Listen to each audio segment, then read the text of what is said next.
박찬준 기자 함께합니다. 안녕하세요. 안녕하세요. 네, 월드컵으로 가는 길이라고 해도 될 것 같은데 사상 첫 평양 원정이 눈앞으로 다가왔죠?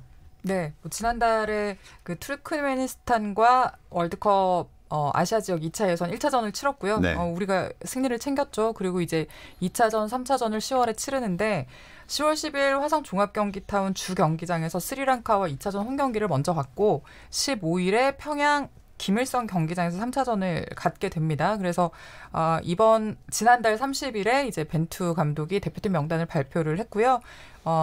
이 대표팀은 다음 주 월요일 7일에 소집이 됩니다.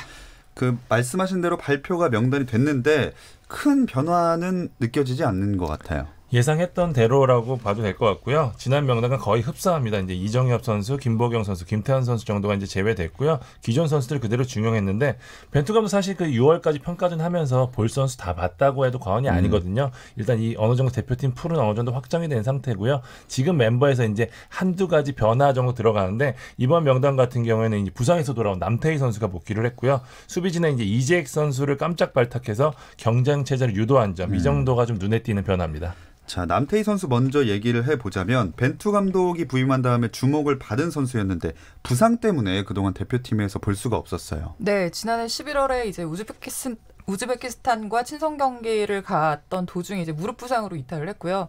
사실 뭐 대표팀이 아니라 소속팀에서도 꽤 오랜 시간 동안 이제 좀 이탈해 있는 상황이었는데 최근에 이제 소속팀의 경기에 나와서 아시아 챔피언스리그에서도 뛰는 모습을 보였고요.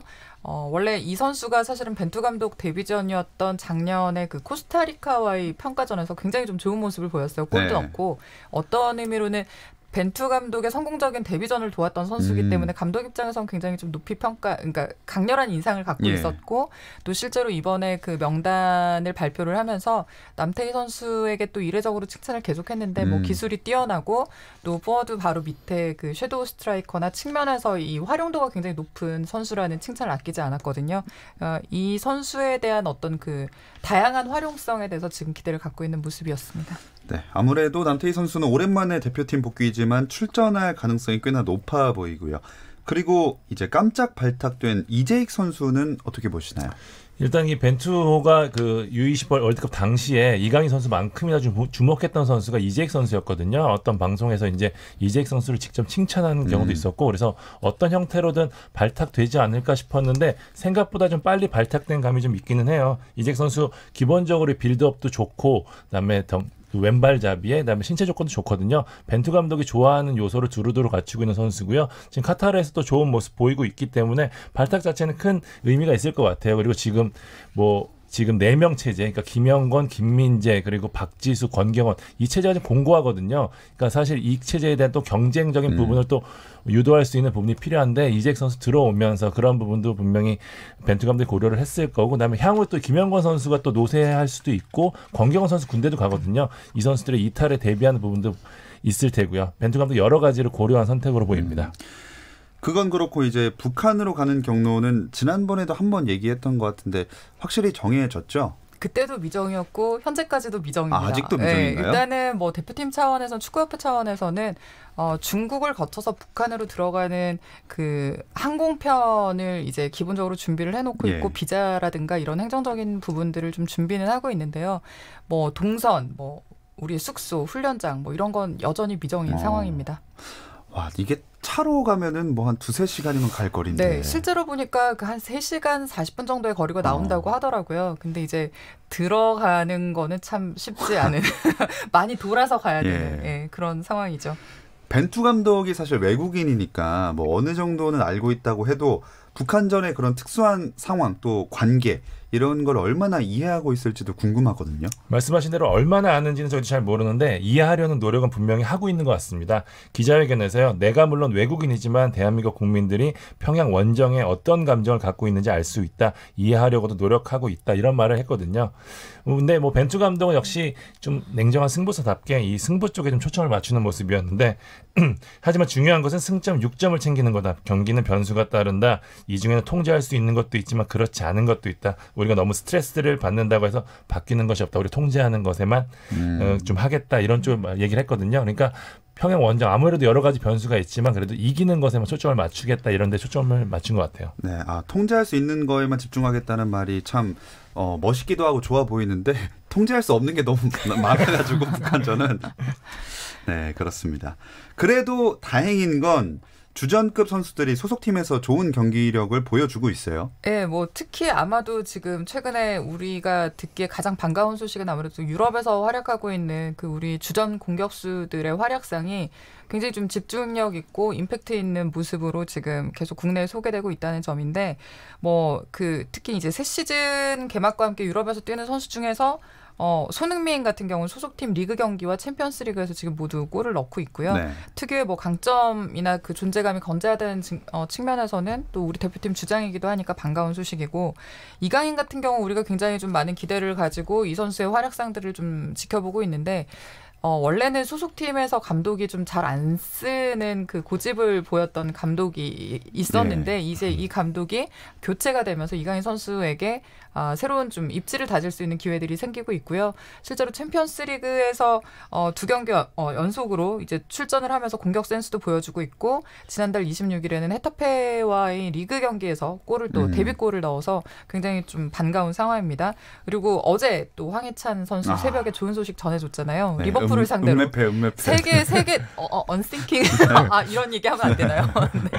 아무튼 그 세계적인 수비수 버질 반다이크를 상대로 또 제치고 골을 넣는 모습까지 보여주면서 우리 그 주요 공격수들이 굉장히 좀 자신감이 상승되는 모습을 보면서 뭐 우리가 스리랑카 뭐 북한 같은 그 베일에 쌓인 팀들과 경기를 하긴 하지만 이 정도의 경쟁력을 가진 선수들이라면 그래도 골이 나는 거는 뭐 문제가 없지 않을까 뭐 이런 기대를 좀 해보게 됩니다. 네, 특히나 진짜 공격 그 측면에서는 확실히 안심이 되고 있는 요즘인데 그럼 우리를 상대하는 북한의 전력은 어느 정도라고 보면 될까요?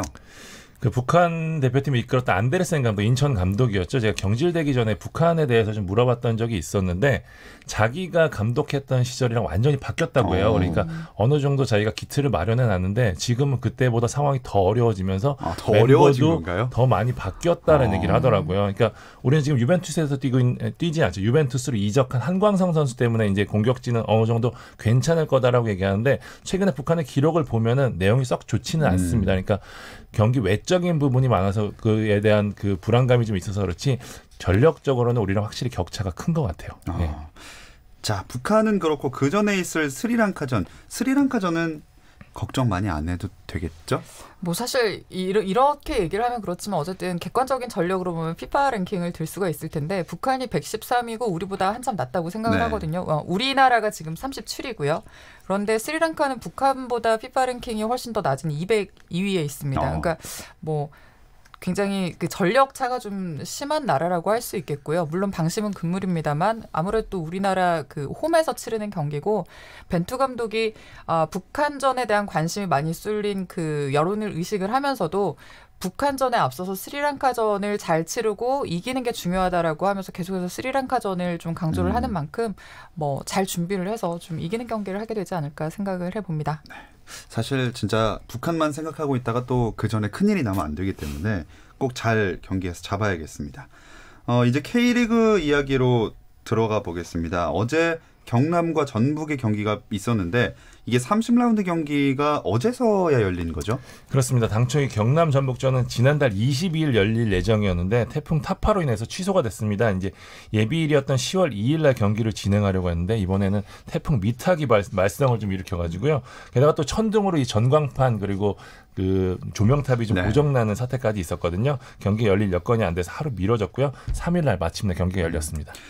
펼쳐진 경기에서 전북이 선제골을 넣긴 했는데 그래도 선두 탈환은 못했어요. 네, 전북이 그 권경원 수비수인데 우리 대표 수비수인데 이동국의 슈팅에 골대 맞고 나오는 걸 권경원이 차 넣어서 뭐 예상대로 전북이 낙승을 하겠구나라고 생각을 했는데 막판에 또 경남이 동점골을 넣어서 1대1이 됐고요.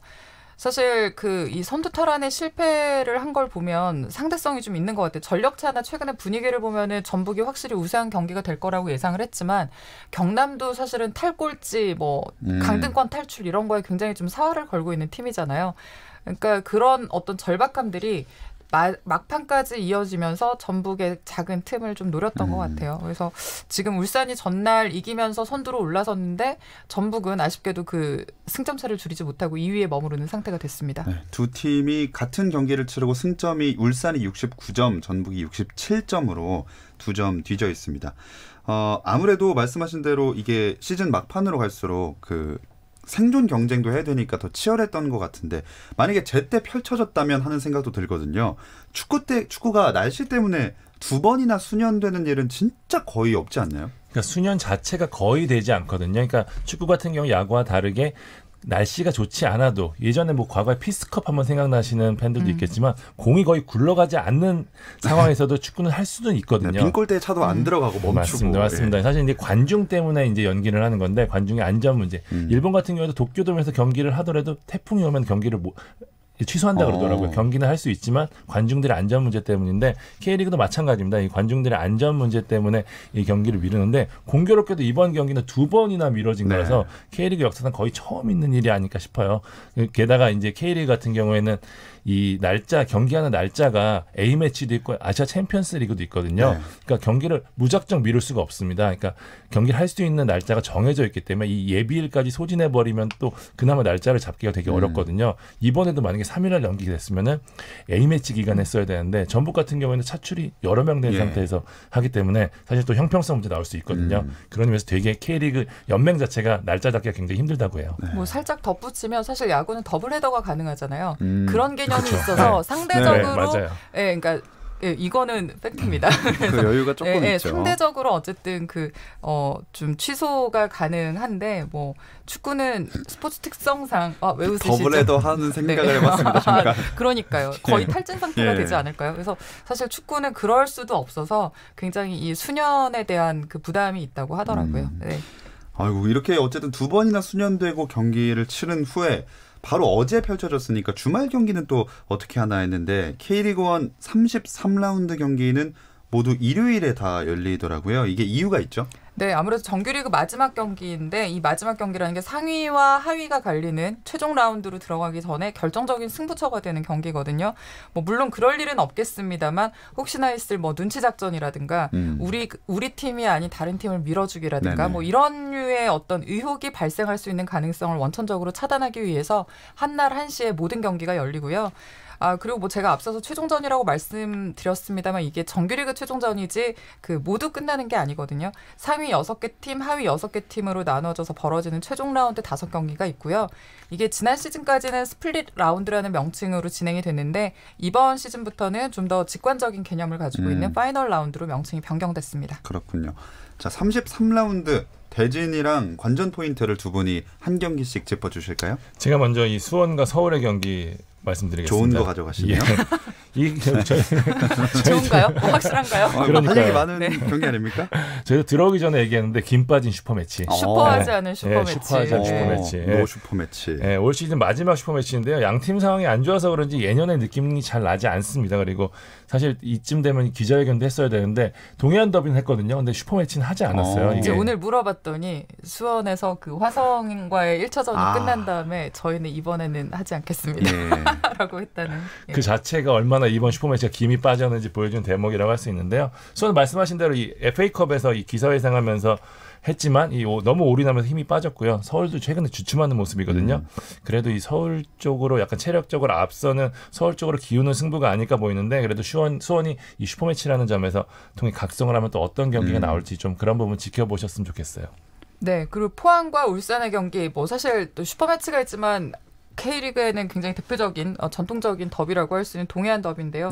포항 홈에서 열리는 경기고 오늘 제가 기자회견을 좀 갔다 왔는데 김기동 감독은 이제 자력으로 6강 진입이 가능한 상황이 된 만큼 홈이고 무조건 이기겠다. 그리고 이번 경기가 해병대 창설 70주년을 맞이해서 또 해병대들을 잔뜩 모아서 한대요. 네. 그래서 뭔가 유니폼도 해병대를 기념하는 그런 유니폼을 입고 스페셜 에디션으로 선수가 그러고 들어왔는데 뭐 해병대의 기운을 얻어서 열심히 하겠다고 했고요. 울산 같은 상황은 사실 다시 선두로 올라선 상황이기 때문에 더 이상 이 선두를 놓칠 생각이 없다. 그래서 앞으로 계속해서 그러니까 김도훈 감독 같은 경우는 전북과 울산의 앞으로의 싸움은 그 누가 실수를 하느냐의 싸움이다. 네. 그러므로 우리가 스스로 미끄러지진 않겠다. 이런 의지를 보였습니다. 제주와 경남 경기 펼쳐지는데요. 단두대 매치입니다. 이 승점 6점 이상의 의미를 가진 경기인데 제주 최하위고 경남 10이거든요. 여기서 진 팀은 이제 강등 경쟁에서 거의 치명타를 입는다고 보셔도 될 것 같아요. 그렇기 때문에 양 팀 모두 이번 경기에 많은 공을 들이고 있습니다. 네, 그리고 성남 대구전이 있는데 이 두 팀의 운명은 사실 확정이 된 상태입니다. 대구는 창단 처음으로 파이널 A의 상위에 진출한 상태고 뭐 이런 기세를 타고 지금 아시아 챔피언스리그 진출을 노리는 중이기 때문에 앞으로 계속해서 승점을 좀 쌓는 경기를 하겠다라는 의지를 보였고요. 성남은 지금 파이널 B로 가는 게 확정이 됐습니다. 하지만 홈 경기인 만큼 고비를 늦추지 않겠다는 그런 각오를 전했습니다. 네, 인천 전북전도 주목할 만한데요. 인천 지금 최근에 확실히 가을이 되면서 상승 곡선 그리고 있거든요. 특유의 막판 스퍼트를 보여주고 있는데 전북은 약간 주춤한 모습입니다. 그러니까 인천이 이기면 강등권 탈출을 확실히 할 수 있고 전북 같은 경우에는 이제 울산을 추격해야 되는 상황이라 그런 양 팀의 이해관계가 재밌는 경기로 이어질 것 같습니다. 네, 그리고 마지막 상주 강원전인데요. 여기는 뭐 6강 진입을 두고 정면으로 충돌하는 팀들입니다. 5위 강원과 상주 7위 팀이 맞붙는 경기인데 그 승점 3점 차고요. 누가 됐든지 이기는 팀이 6강으로 진입을 할 수 있는 경기입니다. 자, 이렇게 총 6경기 이야기를 해봤고요. 그다음에는 FA컵 결승 얘기로 한번 가보겠습니다. 야, 대진이 수원 삼성은 그럴 수 있다 하는데 대전 코레일이 상대팀이에요. 그러니까요. 대전 코레일이 2일날 펼쳐졌던 FA컵 4강 2차전에서 승부차기 끝에 상주를 꺾고요. 2005년 울산 미포조선 이후로 내셔널리그 팀으로는 처음으로 결승에 올랐습니다. 말씀하신 대로 그 K3 팀이었죠. 화성을 꺾고 이제 올라온 수원과 결승전을 치르게 됐습니다. 수원도 그 화성 FC를 꺾는 데까지 참 아슬아슬했어요. 저희 못 가는 줄 알았잖아요. 그러니까요. 뭐 연장까지 가서 겨우 이제 그러니까 90분 경기에서 이제 승부가 다 가려지지 않아서 연장까지 갔고요. 다행히 또 베테랑 염기훈 선수의 왼발이 번뜩이면서 이제 경기를 뒤집어서 결국 수원이 프로의 어떤 그 자존심을 지켰는데 뭐 결승전에서는 그래도 또 좀 단단히 자극을 가지고 나오지 않을까라는 생각이 좀 듭니다. 그런데 만약에 대전 코레일이 우승을 하게 되면 그 우승자에게 주어지는 챔피언스리그 출전권은 어떻게 되는 건가요? 일단 코레일이 아시아 축구 연맹이 요구하는 클럽 라이선스가 없거든요. 그렇기 때문에 우승을 하더라도 아시아 챔피언스리그에 나설 수 없습니다. 그렇기 때문에 이게 그렇다고 해서 준우승 팀에게 혜택이 돌아가는 것도 아니라서요. 리그 4위 팀이 플레이오프 진출권을 얻게 돼서 아시아 챔피언스리그 나갈 수 있게 됩니다. 그러면 이번 시즌은 리그 4위 경쟁도 굉장히 치열해질 것으로 예상이 됩니다. 결승전은 언젠가요? 11월 6일, 11월 10일 이렇게 홈앤어웨이로 치러지게 됩니다. FA컵은 결승도 홈앤어웨이 방식이군요. 네네. 자, 과연 어느 팀이 우승하게 될지 좀 더 관심이 모아지는 평소보다 더 많은 관심을 갖게 되는 FA컵 결승인 것 같습니다. 축구 이야기는 그럼 여기까지 나누겠습니다. 스포츠조선 박찬준 기자, 월간 축구 전문지 포포투의 배진경 기자 함께했습니다. 고맙습니다. 고맙습니다. 감사합니다. 주말에는 9시 20분부터 함께 하실 수 있고요. 저는 월요일 8시 30분에 뵙겠습니다. 김종현의 스포츠.